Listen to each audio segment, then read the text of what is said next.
Hola y gracias por acompañarme en otro video. Hoy quiero hablarte acerca de los Talmidei HaRambam o los Rambamistas. ¿Quiénes son? ¿Qué creen? ¿Y por qué lo creen? En primer lugar, quiero empezar por decirles un poco sobre el Rambam, también conocido como Maimónides. El Rambam fue uno de los gigantes del judaísmo del siglo XII. El Rambam era tan grande y influente que sus obras todavía contribuyen al judaísmo hoy.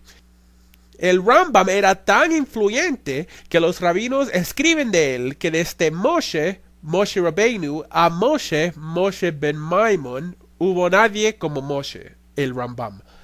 Y un rambamista es un individuo que paskins o entiende la ley judía de acuerdo a la codificación que hizo el Rambam. Además, aparte de la gran literatura que el Rambam nos dejó, una de las razones que su existencia fue tan influyente fue la época en que él vivió. El Rambam nació en el año 1135 de la Era Común, así que era un Rishon. Y no solo un Rishon, pero en realidad era uno de los primeros Rishonim. Ahora, la razón que esto es tan esencial es que la era de los Rishonim, al menos la parte posterior de la época, actuó como la encrucijada teológica del judaísmo. Además, muchos incluso afirman que al final de la era de los Rishonim, el judaísmo no era lo que era antes. En otras palabras, no se parecía al judaísmo que tenían los primeros Rishonim. Porque, nacieron ideas que nunca se habían oído antes en el mundo judío. Y de hecho cambió el judaísmo y el propósito de ser judío. Un cambio que ha durado hasta hoy. De pronto preguntas, ¿por qué cambió? Bueno, principalmente porque los místicos tomaron el control y sustituyeron casi todos los aspectos prácticos de la tradición oral con prácticas místicas y por lo tanto que empañaron nuestros lentes a la verdad. Y una gran diferencia con el Rambam y poskim que vinieron después es que el Rambam utilizó una tradición ininterrumpida para codificar la ley judía. Esta tradición obviamente se perdió. Eso se ve en cómo los rabinos que vinieron después muchas veces no entendían cómo el Rambam llegó a sus resoluciones halágicas. Esto es porque la diferencia entre el Rambam y los codificadores que vinieron después del siglo XIII es que las decisiones del Rambam no estaban hechas de interpretación personal, sino más bien, como hemos dicho, de una mesura ininterrumpida que él explica claramente en su introducción a la Mishnah.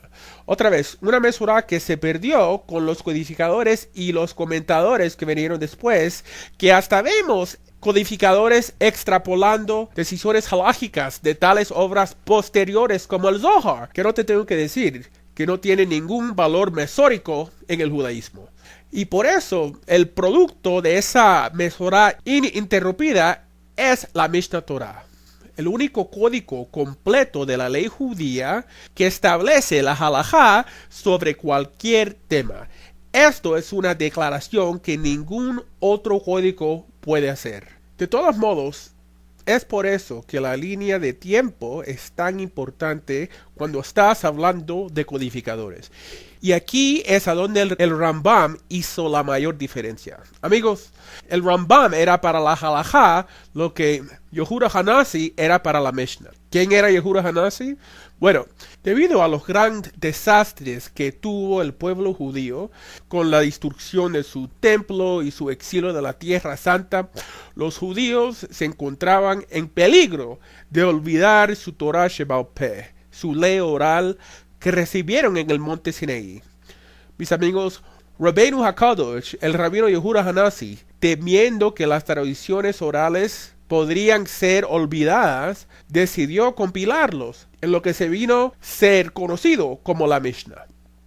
Y debido a sus esfuerzos, la Torah Sheba'al Peh todavía existe hoy. Y de la misma manera, el Rambam, el rabino Moshe ben Maimon, viendo que los judíos tenían la Gemara y la Mishnah, la gran mayoría de ellos no tenían los maestros disponibles para extraer la halakha lamaisa, la halaja práctica aplicable absoluta del texto. Así que el Rambam, en su amor por Klal Yisrael, tomó todas las halajas prácticas aplicables de la Mishnah y la Gemara y lo compiló en 14 tomos llamado el Yad HaHazaka, también conocido como la Mishnah Torah. La segunda Torah, la segunda parte de la ley que recibimos en el monte Sinaí, es decir, toda la tradición oral en forma portátil. También, debido a la época que vivió el Rambam, él tuvo acceso a versiones menos corruptas del Talmud, que también explica por qué los comentaristas más tarde pensaban que algunas de sus resoluciones halágicas no tenían fuente. Y por eso esta gran obra fue llamado la Mishnah Torah, la segunda Torah, básicamente diciendo que esto, la Mishnah Torah, junto con la Torah escrita, es la revelación completa recibida del Creador, y aparte de estos dos no necesitas nada más.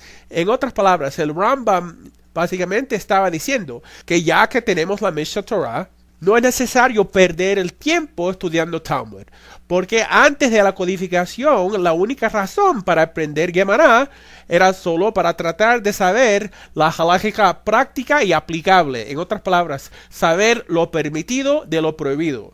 Mis amigos, esto era la visión del Rambam, pero desafortunadamente no fue tan fácil, porque este atento de verdad no le gustó a los otros rabinos, porque a la larga servirá a tomarle el poder a los rabinos, haciéndolo posible que cada uno pueda saber por sí mismo lo que el Todopoderoso requiere de ellos.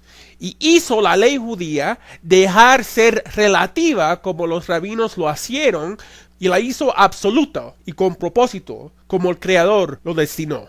El Rambam también escribió la Mishnah Torah en hebreo sencillo, porque en realidad él no quería comentario escrito sobre su obra, porque él vio como comentarios diluyen y cambian el mensaje original del autor. Pero los rabinos no le hicieron caso. Hoy tenemos el Ravid, el Kesef Mishnah y muchos otros más que tratan de explicarnos lo que ellos piensan que el Rambam estaba tratando de decir, pero en realidad lo único que hacen es poner palabras en su boca. Y también los rabinos atacaron el Rambam por preferir un hebreo comprensible en vez de el lenguaje arcaico talmúdico. Bueno, el problema es que los rabinos empezaron a hacer el estudio de la Torah un deporte en vez de un medio para entrenarse en lo ético y lo moral. Algo que incluso podemos ver en los yeshivot de hoy. Personas estudiando Torah por ninguna otra razón que por el bien de estudiar, estudiando material que nunca será aplicable en la ley judía ni en la vida judía. Este sistema de estudio, que se llama Pilpul, no solo ha hecho el estudiar en yeshiva una pérdida de tiempo moral, pero también ha diluido el propósito de ser judío y tener algo para ofrecerle a la humanidad. Mis amigos, esto es lo que el Rambam estaba luchando en contra, y es una de las principales razones que existen rambamistas hoy. Otra cosa que hizo la época del Rambam tan importante es que su codificación vino antes que se apareciera el Zohar. Entonces, las codificaciones que vinieron después ya venían impregnadas con las ideas paganas del libro místico llamado el Zohar. Ideas que no te tengo que decir que no existen en la Mishnah Torah. Esta es la razón que individuos que no han aceptado el Zohar como una obra revelada tienen que ir por la Mishnah Torah. Porque como dijimos, que con la excepción del Rif, el Rambam era el único codificador que existió antes que Moisés de León escribió la falsificación.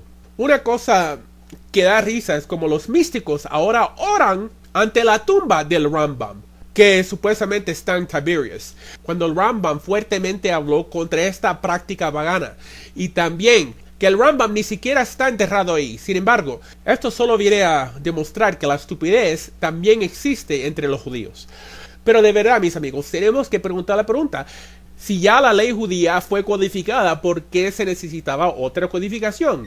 Bueno, amigos, esto fue un plan por los rabinos para destruir la visión de unidad que tuvo el Rambam. Amigos, la razón que escribió la Mishneh Torah el Rambam era para acabar de una vez con la división que hizo la ley judía relativa y sin propósito. El problema de teniendo gente diciendo cosas como esto es mi minhag y ese es tu minhag y esta es mi costumbre y yo soy sefardí y tú eres ashkenazi, yo actúo así y tú actúas así, como tu costumbre te diga. ¿Y quién está correcto? Bueno, los rabinos dirán que los dos están correctos. Bien impresionante. Y ¿sabes qué? Es exactamente lo que ocurre en el judaísmo hoy.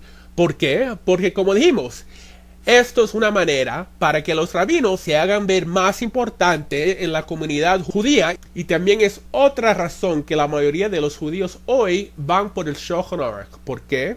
Porque esa codificación permite tal confusión. Y si no lo sabías, el Shulchan Aruch ni cubre toda la ley judía. Sin embargo, la Mishneh Torah sí cubre todo en 14 tomos conciso y absoluto. Es más, el Rambam era el único que numeró todas las 613 mitzvot con los 14 shirashim o métodos que él recibió como mesorá para clasificarlos. Una mesorá que obviamente se perdió. Y el Rambam, además de ser un gran Talmud Chacham, fue también un gran racionalista. Y sus obras pegó duro contra los movimientos falsos espirituales que estaban surgiendo en esa época. Hasta el punto que los rabinos quemaron sus libros. Y además, esa es otra razón que la gente que no le gustan místicos de siguiendo halajá, por ellos van por el Rambam. Y es evidente que el Rambam vio el judaísmo como una fe completamente racional con la misión central de perfeccionar el ser humano. Una opinión que no fue compartido por los rabinos más tardes, que tenían una visión más romántica y mística del judaísmo. El Rambam también enseñó que la única cosa que separa un judío de un gentil no es nada espiritual o místico, sino solo es halajá. En otras palabras, solo nuestras creencias y nuestra conducta. Compara eso con lo que dice el Zohar acerca de personas naciendo con almas superiores o inferiores. Amigos, si pudiera resumir todas las obras del Rambam en 2 palabras, esas palabras serían físicamente significativo. Gracias.